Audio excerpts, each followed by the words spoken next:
Laparoscopy कैसे की जाती है, कि लेप्रोस्कोपी क्यों की जाती है और उसके बेसिस पर आपका आगे का ट्रीटमेंट प्लान कर सकते हैं जो कि आपकी इनफर्टिलिटी ना होने का रीजन हो सकती है। Subscribe to our YouTube channel and press the bell icon so that you don't miss any important updates related to infertility. नमस्कार, मैं हूं डॉक्टर वर्षा श्रीवास्तव, कंसल्टेंट गायनेकोलॉजिस्ट एवं इनफर्टिलिटी स्पेशलिस्ट इंदिरा आईवीएफ गया सेंटर। आइए आज हम जानते हैं लेप्रोस्कोपी के बारे में।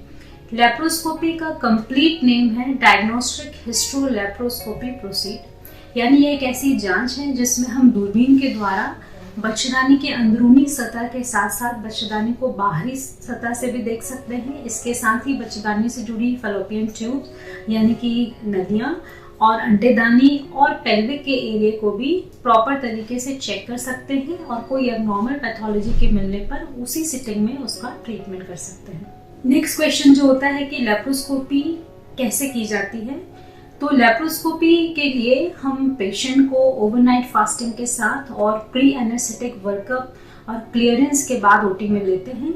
इसमें पेट पर 2 या 3 छेद किए जाते हैं। ये छेद बहुत ही छोटे स्मॉल होल्स होते हैं जिनके द्वारा हम एक होल से कैमरे को इंसर्ट करते हैं और बाकी 2 या 3 होल से हम इंस्ट्रूमेंट को इंसर्ट करते हैं। कैमरा डालने के बाद में बच्चेदानी को बाहरी सतह को हम चेक कर लेते हैं, नली को चेक करते हैं, अंडेदानी को चेक करते हैं, किसी भी प्रकार की अन्य पैथोलॉजी को चेक करते हैं और उसके बाद में कैमरे के द्वारा गर्भाशय की अंदरूनी सतह को चेक करते हैं। कुछ प्रॉब्लम मिलने पर उसका ट्रीटमेंट करते हैं।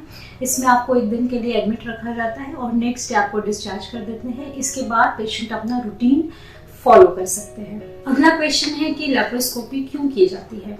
तो लेप्रोस्कोपी कंप्लीट डायग्नोस्टिक मोडालिटी है जिसके द्वारा हम प्रेगनेंसी ना होने के कारण को भी जान सकते हैं, साथ ही साथ उसका ट्रीटमेंट भी कर सकते हैं। अगर कोई कपल जिनमें सभी रिपोर्ट्स नॉर्मल है, यानी कि अल्ट्रासाउंड नॉर्मल है, सीमेन एनालिसिस रिपोर्ट नॉर्मल है और उनके एचएसजी में 1 या 2 दोनों ट्यूब्स ओपन है, उसके बाद भी वो ट्रीटमेंट के साथ या विदाउट ट्रीटमेंट कंसीव नहीं कर पा रहे हैं, तो इस केस में ये बहुत ही गोल्ड स्टैंडर्ड इन्वेस्टिगेशन है, क्योंकि इसके द्वारा हम आपके अल्ट्रासाउंड की फाइंडिंग को और आपके एचएसजी की फाइंडिंग को 100% कंफर्म कर सकते हैं और उसके बेसिस पर आपका आगे का ट्रीटमेंट प्लान कर सकते हैं। अब बात करते हैं कि इस हिस्ट्रोस्कोपी लेप्रोस्कोपी की जांच से हमें क्या फ़ायदा होता है।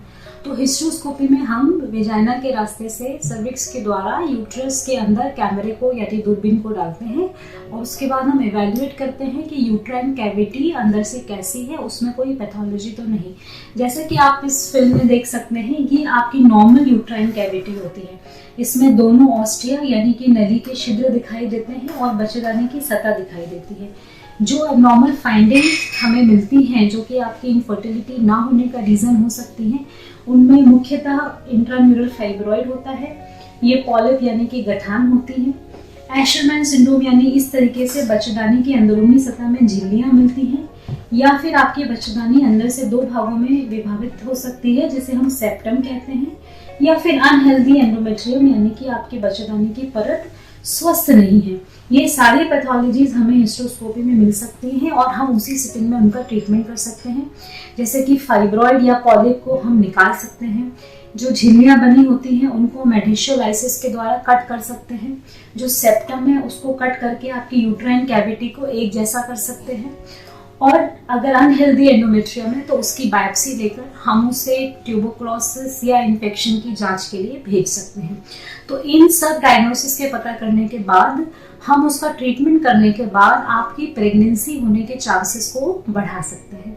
अब बात करते हैं लेप्रोस्कोपी के बारे में। लेप्रोस्कोपी यानी जिसमें हमने पेट के द्वारा कैमरे को अंदर डाला है और बाकी इंस्ट्रूमेंट के द्वारा हम पेट के अंदरूनी सतह का चेकअप कर रहे हैं। तो जैसा आपको स्क्रीन पे दिख रहा है, नॉर्मली हमें इस तरीके का पिक्चर एक नॉर्मल फीमेल में दिखाई देना चाहिए। इसमें हम लोग क्या क्या देख सकते हैं कि आपकी जो बच्चेदानी है उसका साइज, उसका शेप, उसमें किसी भी प्रकार की बाहरी गठान तो नहीं है। इससे के द्वारा जुड़ी हुई ये दोनों फैलोपियन ट्यूब्स को हम लोग ट्रेस कर सकते हैं। अंडेदानी को देख सकते हैं कि इसमें किसी प्रकार का सिस्ट तो नहीं है।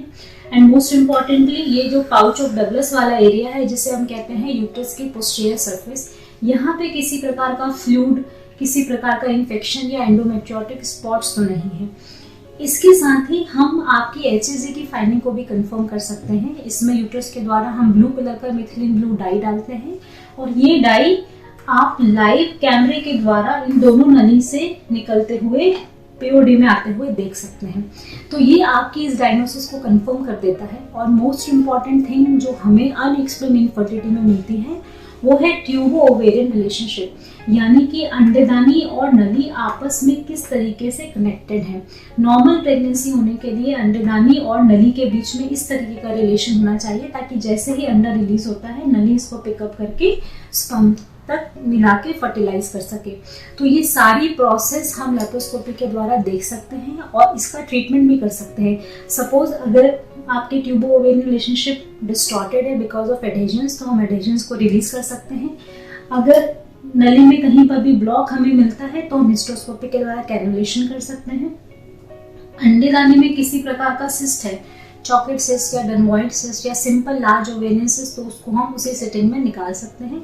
और मोस्ट इम्पॉर्टेंटली ये कंफर्म कर सकते हैं कि ये पेशेंट का जो नॉर्मल पेल्विस है वो प्रॉपरली एनाटॉमिकली नॉर्मल है या नहीं। अगला और जो लास्ट क्वेश्चन है वो ये है कि लेप्रोस्कोपी के बाद हमारे ट्रीटमेंट पे क्या इफेक्ट पड़ेगा। तो डेफिनेटली अगर अनएक्सप्लेन इनफर्टिलिटी हमारे डायग्नोसिस है लेप्रोस्कोपी के बाद, यानी कि आपका सारा स्ट्रक्चर नॉर्मल है, तो हम कपल को नॉर्मल ट्रीटमेंट पर या मैक्सिमम IUI के साथ में ट्रीटमेंट दे सकते हैं। यदि आपके लेप्रोस्कोपी हिस्ट्रोस्कोपी में कोई भी अबनॉर्मल पैथोलॉजी आती है जैसे कि ट्यूबल ब्लॉक है या फिर ट्यूबो ओवेरियन रिलेशनशिप डिस्टॉर्टेड है या कहीं पे किंकिंग या बीडेड या ट्यूबोक्लोसिस के फीचर्स हैं या एंडोमेट्रियोसिस है, तो उस केस में हम पेशेंट को IVF का as a best option suggestion दे सकते हैं। तो आशा करती हूँ इस वीडियो के द्वारा आपने जाना होगा कि आपके इनफर्टिलिटी के ट्रीटमेंट में लेप्रोस्कोपी हिस्ट्रोस्कोपी का क्या इंपॉर्टेंस है और आपको ये क्यों ऑप्ट करना चाहिए। डेफिनेटली हिस्ट्रोलेप्रोस्कोपी आपके ट्रीटमेंट ऑप्शन को गाइड करने के साथ ही आपकी प्रेगनेंसी को सक्सेसफुल बनाने में भी काफ़ी हेल्प करती है। धन्यवाद। For more information, visit our website www.indraivf.com or call 1-800-309-4410. Keep following us and leave your fertility-related questions in the comments below and get answers from Indira IVF doctors.